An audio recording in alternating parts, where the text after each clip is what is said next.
920 000 Gabonais se sont inscrits sur la liste électorale pour la présidentielle du 12 avril 2025 dans un scrutin que le gouvernement de transition veut exemplaire. Pour le bon déroulement du scrutin, la Commission nationale d'organisation de l'élection a mis en place 3037 bureaux de vote, dont 2941 sur le territoire national et 96 à l'étranger. 113 commissions électorales supervisent le vote, dont 88 sur le territoire gabonais et 25 à l'étranger. Un acte qui se déroule dans un climat très serein. Comme les citoyens, chacun des 8 candidats à ce suffrage a voté dans le bureau de vote où il est enregistré. J'ai un sentiment de fierté et un sentiment de joie de voir autant d'engouement des Gabonais ici réunis et qui veulent tourner la page pour entrer dans la 5e République. Et un sentiment de fierté encore parce que j'ai vu une femme de 90 ans qui est venue voter et qui avait perdu l'espoir au vote.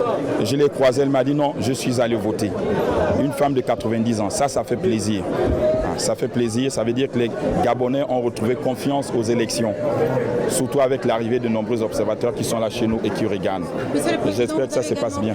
Amo, André Mbobam, c'est quelqu'un, un homme politique de ce pays et je pense qu'il le mérite. C'est quelqu'un qui a beaucoup fait pour ce pays et c'est quelqu'un qui a combattu pour la liberté de ce pays. Et je partage ses valeurs. Je partage énormément ses valeurs. Et la messe, oui, c'est une messe que nous avons pris part. Et il fallait aussi rendre grâce et hommage à Dieu avant de venir voter. C'est fini ces choses-là.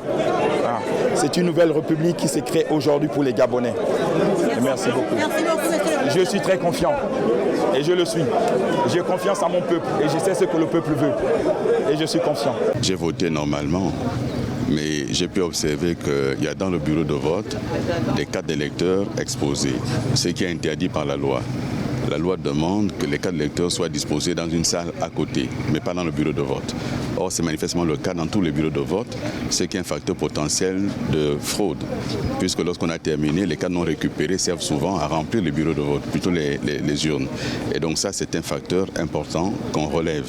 Pour le reste, ça a été assez fluide, le bureau est complet et les bulletins font l'objet de signatures, mais ils ne sont pas tous signés. J'imagine qu'ils le signent au fur et à mesure. Pas de fermeture de frontières, tous les commerces sont restés ouverts, pas de coupure de connexion Internet.